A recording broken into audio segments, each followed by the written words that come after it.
Olá, pessoal, tudo bem com vocês? Eu espero que sim. Peço que peguem o livro de História e Geografia. Neste vídeo, vamos trabalhar o conteúdo de História, capítulo 7, páginas 22 a 33. Vamos lá? Capítulo 7, Indígenas, muitos povos e culturas. Os primeiros habitantes do território que hoje chamamos de Brasil foram os indígenas. Neste capítulo, você vai aprender um pouco mais sobre esses povos e suas culturas.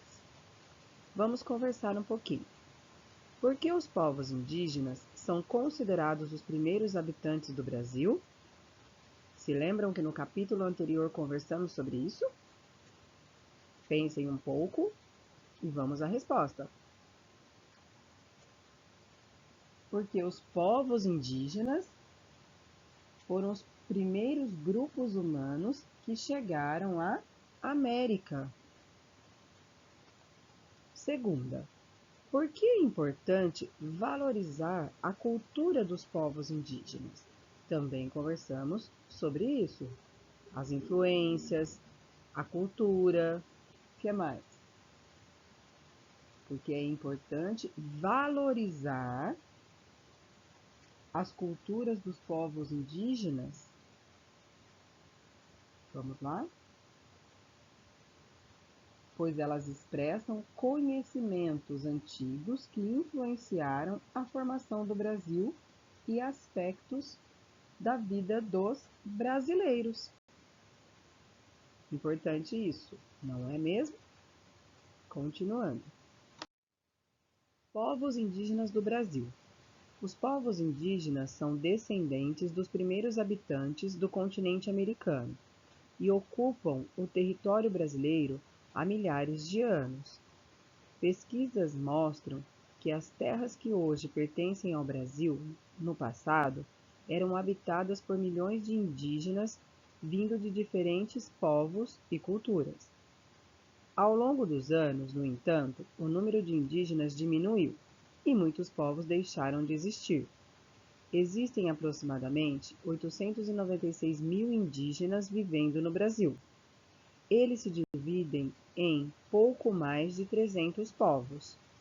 Os povos indígenas podem ser chamados de nativos, pois originalmente nasceram no território brasileiro. Peço que grifem este parágrafo.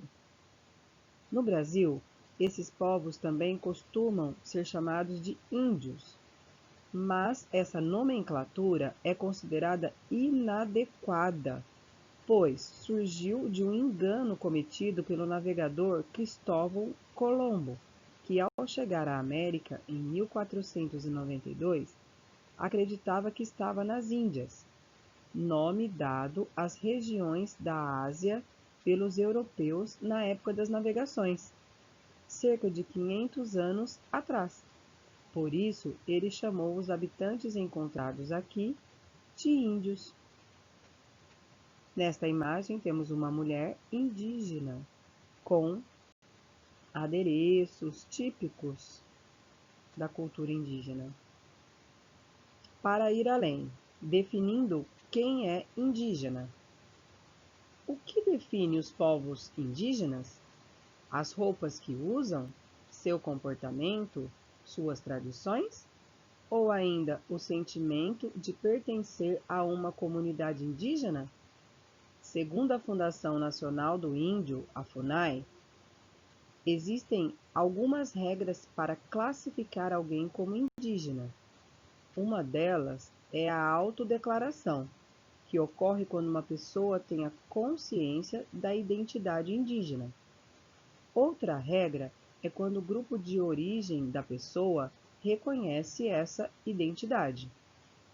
Ainda de acordo com esse órgão do governo federal, podemos chamar de comunidade indígena um conjunto de pessoas que apresentam modos de vida relacionados às antigas formas de viver das populações originárias das Américas e que mantêm relações de parentesco ou vizinhança entre si. Essas características diferenciam a comunidade indígena de outros grupos da sociedade brasileira. A FUNAI também é responsável pela proteção e pela garantia dos direitos dos indígenas no Brasil. Um exemplo desses direitos é o de exercer a cidadania por meio do voto.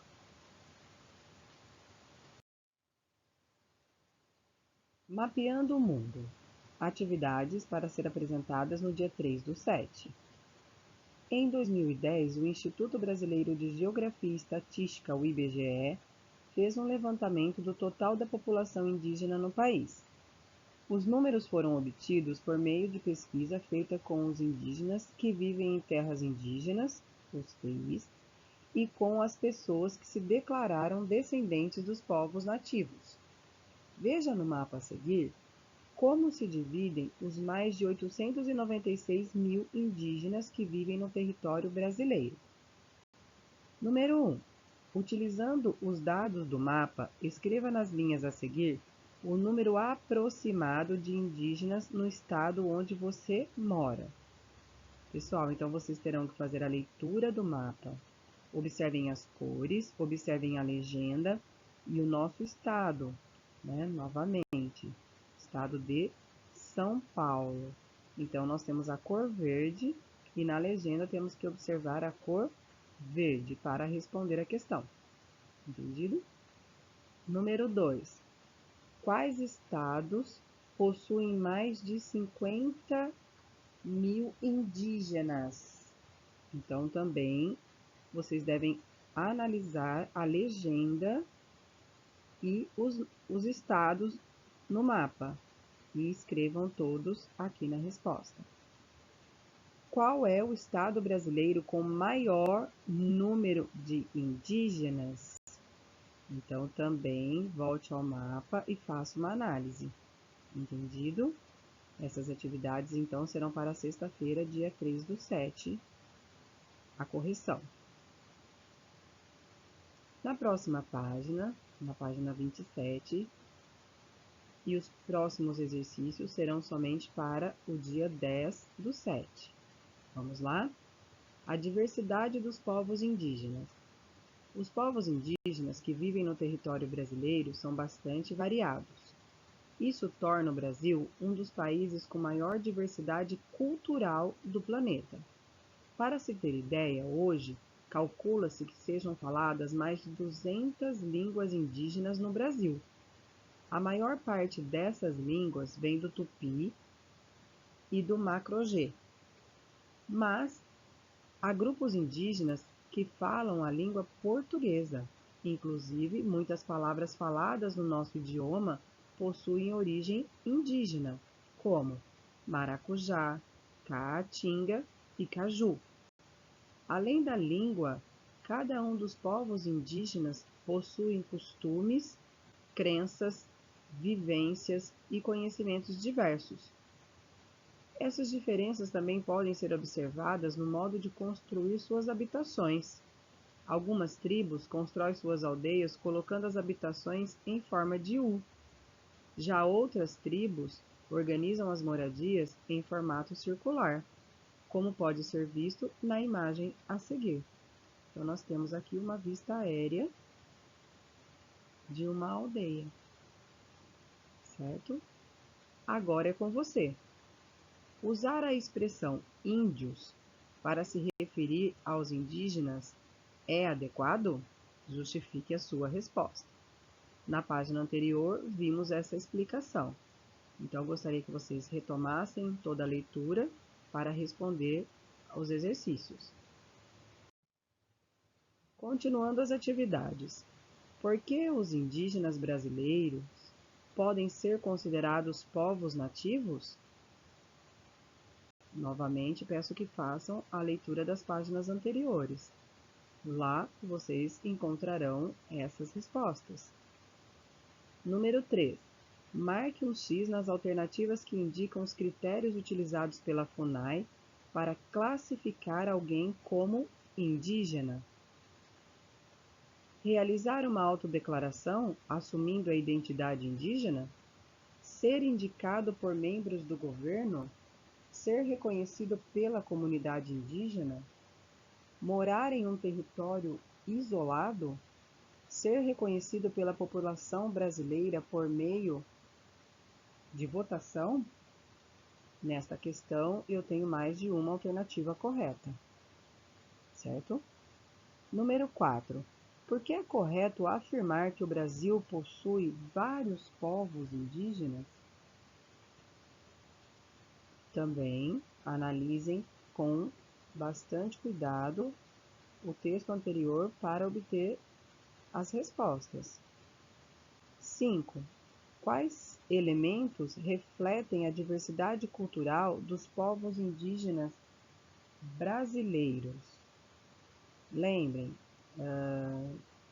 da fala, das palavras, dos costumes. Para essa questão, vocês precisarão se lembrar disso. Número 6. Pesquise na internet palavras de origem indígena que são utilizadas na língua portuguesa e registre algumas nas linhas a seguir. Pessoal, essa atividade também já apareceu no nosso livro de arte.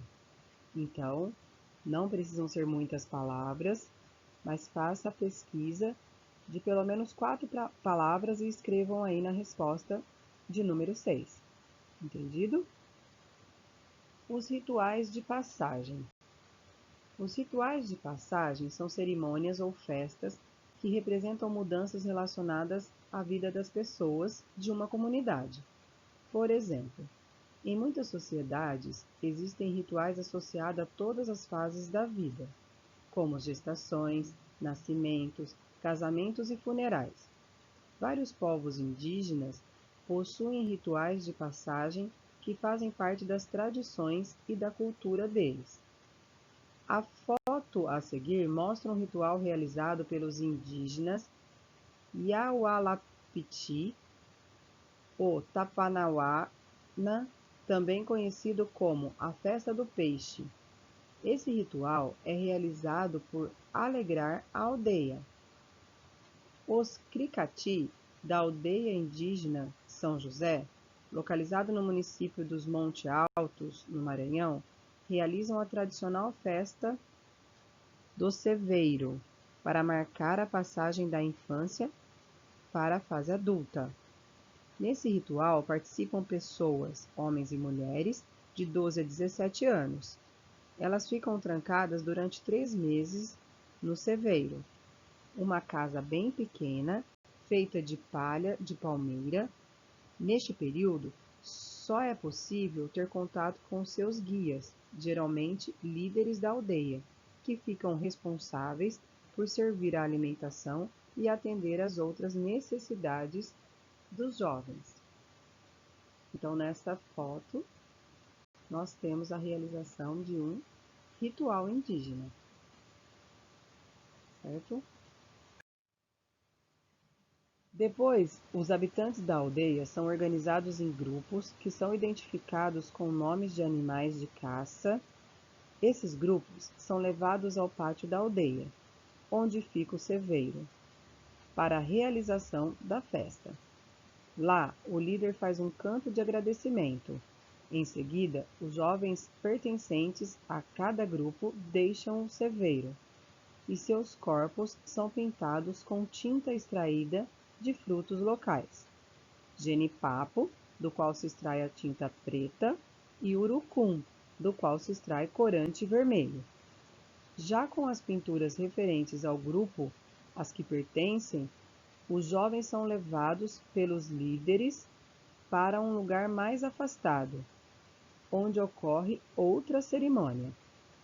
Nesse local, os futuros adultos ficam em fila em frente a 2 toras de madeiras pintadas, e os líderes voltam a cantar para agradecer os deuses por aquele momento.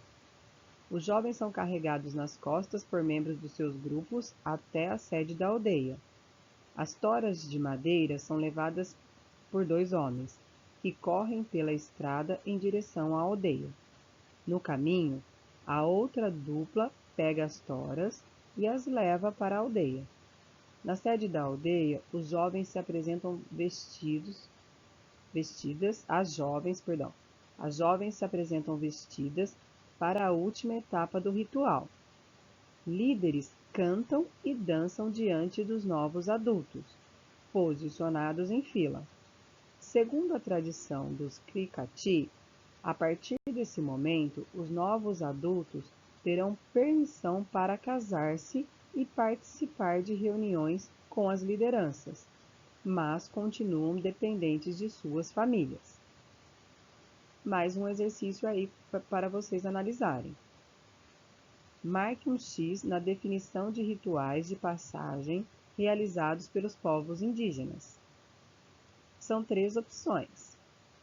Nesse exercício, somente uma opção está correta. São eventos que acontecem dentro da comunidade indígena, realizados pelo governo para a valorização da cultura? São celebrações ou festas que acontecem para expressar mudanças nas vidas dos indígenas?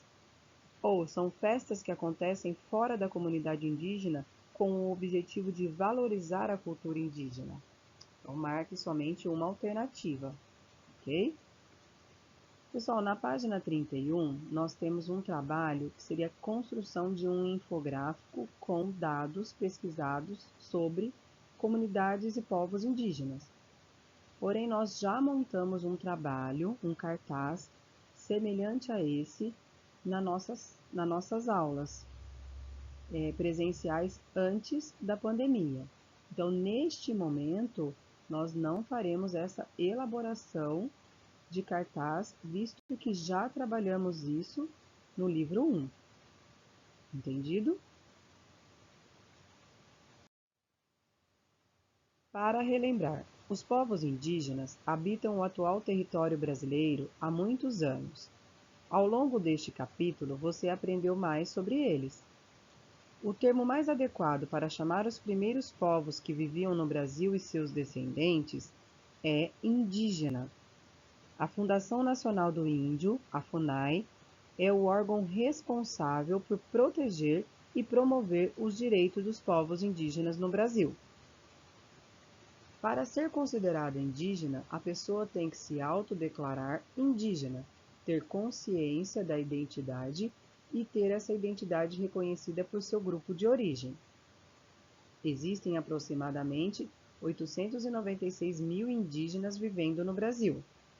Eles estão divididos em mais de 300 povos e falam mais de 200 línguas diferentes.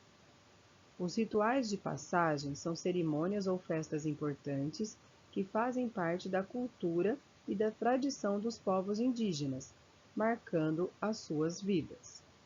Então, neste capítulo, você estudou que os povos indígenas descendem dos primeiros habitantes da América, quando são e onde estão os indígenas que vivem atualmente no Brasil, a diversidade de povos indígenas existentes no Brasil e a importância dos rituais de passagem para os povos indígenas. Bom, pessoal, com isso chegamos ao final do 7º capítulo de História. Bons estudos a todos, espero que tenham entendido e esclarecerei as dúvidas nas nossas aulas online. Um grande beijo e até o próximo vídeo.